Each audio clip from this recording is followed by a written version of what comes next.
I kind of pointed to this in another video I did last week, but if HBO was to work back with Al Heyman and Premier Boxing Champions, and let's say hypothetically they was able to bring Steven Espinoza back to HBO, HBO would be the king de facto of boxing. This your boy CJ Goodfellow back with the Boxing Clinic. Now, what HBO is doing now, I believe they did. Time Warner did sell them to AT&T. I think that deal went through.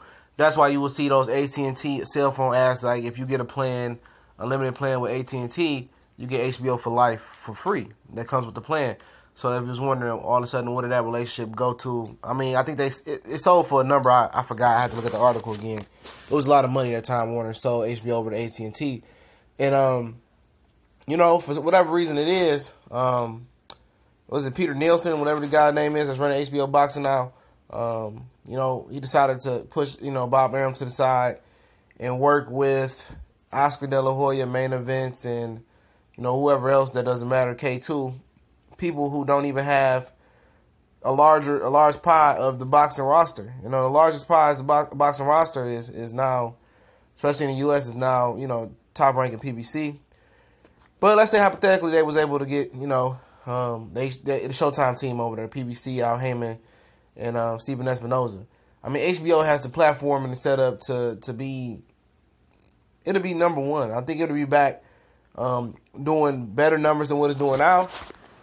And one of the reasons they stopped working with Al Heyman is because Al Heyman was milking them, you know, especially with Andre Berto was one of the projects going wrong. Berto was supposed to be this big star, and it didn't pan out that way. HBO poured a lot of money into Berto because of Al Heyman, and that, you know, that kind of fell out. And, you know, when you make an investment like that and, you know, and it fails, you know, you get a little bit pissed off. So, you know, Al went over and started a working relationship with, you know, Steven Espinoza and build PBC up, you know, running the contracts over at Golden Boy out so he can get his boxers to be free agents and, you know, fight, you know, with promoters by fight plan. But if they were able to bury the hatchet, you know, completely with HBO and Premier Boxing and Al Heyman, I mean, HBO would be banging right now. I mean, you know, I'm not saying that Showtime is a bad platform. It's just a simple fact. Showtime doesn't have the subscribers that HBO has. And I believe, you know, those 700K, those million views that HBO Boxing is doing, you know, I think they can get closer to those 3 or 4 or 5 million views they used to do on, you know, later, you know, when HBO Box was banging, you know, in the 90s or the early 2000s, whatever it may be. But, you know, I think now Al Heyman understands the game that he has to put on fights that people want to see. Not just give him the quantity of fights. It got to be about quality and the quantity. And it's working for Showtime. They adding, you know, boxing dates. You know, Steven Espinoza got a raise.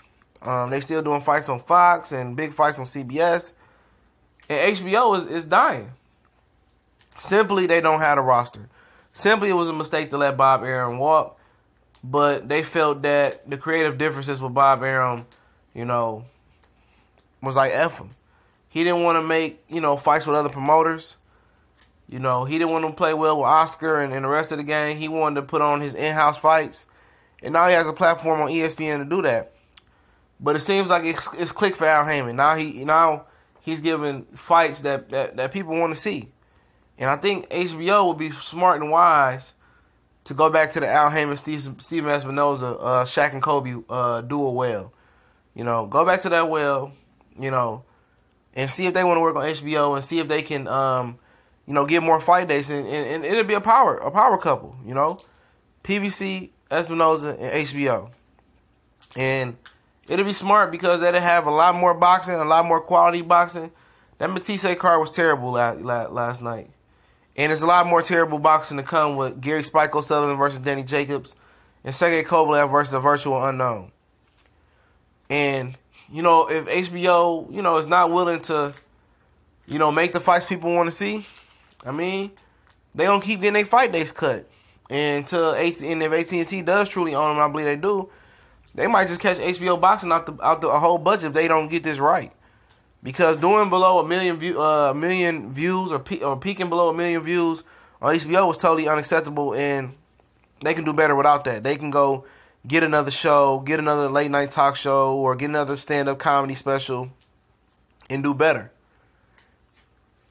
And, that's just my views on that. I think they should go back and try to work more with Al Heyman to make the fights happen. Obviously, they wanted to keep Adrian Broner, but they couldn't make out a side deal on that. So, let me know what y'all think. We going more boxing.